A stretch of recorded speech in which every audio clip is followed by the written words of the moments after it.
Friends, NALCO recruitment 2026. So NALCO பார்த்தீங்கன்னா national aluminium company limited நான் executive recruitment 2026. Just நீங்கள் வெப்சைட்டுக்குள்ளாடி போனதுக்கப்புறம் இங்கிலீஷ் ஆர் ஹிந்தியான்னு கேட்கும். அதுக்கப்புறம் அதில் இங்கிலீஷ் டைப் பண்ணிக்கோங்க. டைப் பண்ணிவிட்டு ஒரு க்ளோஸ் கொடுங்க.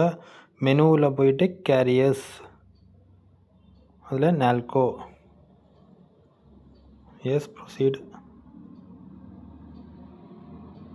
ஓகே, அதில் போனதுக்கப்புறம்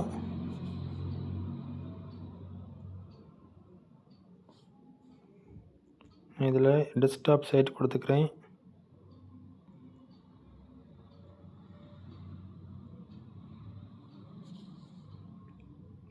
ஓகே, இதில் first one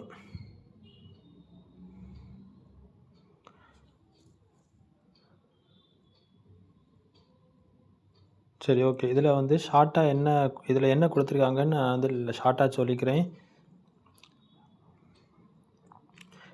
post name operator, mining, mate, junior foreman இப்படி நிறைய டெஸ்டினேஷன்ஸ் கொடுத்துருக்காங்க. எல்லாத்துக்குமே மினிமம் எஜுகேஷனல் குவாலிஃபிகேஷன் கொடுத்துருக்காங்க. ஸோ இந்த குவாலிஃபிகேஷன் வந்து எல்லாமே ஐடிஐ, மோஸ்ட்லி வந்து ஐடிஐ படிச்சிருக்கணும். அதுக்கப்புறம் எங்கேயாவது நீங்கள் இன்டர்ன்ஷிப் செய்திருக்கணும். அதாவது அப்ரெண்டிஸ்ஷிப் சர்டிஃபிகேட்ஸ் வந்து நீங்கள் வாங்கியிருக்கணும்.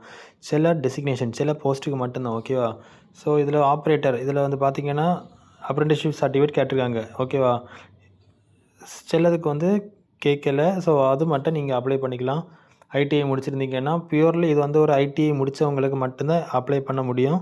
அதுக்கப்புறம் கெமிஸ்ட்ரி, பிஎஸ்சி ஹானர்ஸில் கெமிஸ்ட்ரி படிச்சிருந்தீங்கனாலும் அப்ளை பண்ணிக்கலாம். ஸோ கிராஜுவேட்ஸ் வந்து பார்த்திங்கன்னா ஏதாவது ப்ரொஃபஷனல் டிகிரிஸ், அதாவது பிஇ, பிடெக் ஏதாவது படிச்சிருந்தீங்கன்னா உங்களுக்கு இது அப்ளை பண்ண முடியாது. Okay, opening date 21/5/2026. Last date எப்போனா 10/6/2026. கம்ப்யூட்டர் பேஸ்டு டெஸ்ட் உண்டு. ஓகேவா? ஸோ அது எல்லாமே அஃபிஷியல் வெப்சைட்டில் நீங்கள் பார்த்து செக் பண்ணி தெரிஞ்சுக்கோங்க. இது ஆன்லைன் அப்ளை பண்ணுறது வந்து ஆன்லைனில் தான் அப்ளை பண்ண முடியும். ஸோ நீங்கள் அப்ளை பண்ணுறதுக்கு முன்னாடி ஜஸ்ட் நீங்கள் வந்து நோட்டிஃபிகேஷன் வந்து ரீட் பண்ணிக்கோங்க. ரீட் பண்ணிவிட்டு அதுக்கப்புறம் அப்ளை பண்ணுங்கள். ஏன் சொல்கிறேன்னா, நீங்கள் ஒரு போஸ்ட்டுக்கு அப்ளை பண்ணும்போதும் இது வந்து ஃபஸ்ட்டு நீங்கள் எந்த போஸ்ட்டுக்கு ப்ரிஃபரன்ஸ் கொடுக்குறீங்க, செகண்ட் எந்த போஸ்ட்டுக்கு ப்ரிஃபரன்ஸ் கொடுக்குறீங்க, ஸோ அதை பேஸ் பண்ணி தான் உங்களுக்கு இதை அப்ளை பண்ண முடியும். அதனால் எதுக்கு நீங்கள் நோட்டிஃபிகேஷனை வந்து கேர்ஃபுல்லாக ரீட் பண்ணிவிட்டு அப்ளை பண்ணுங்கள்.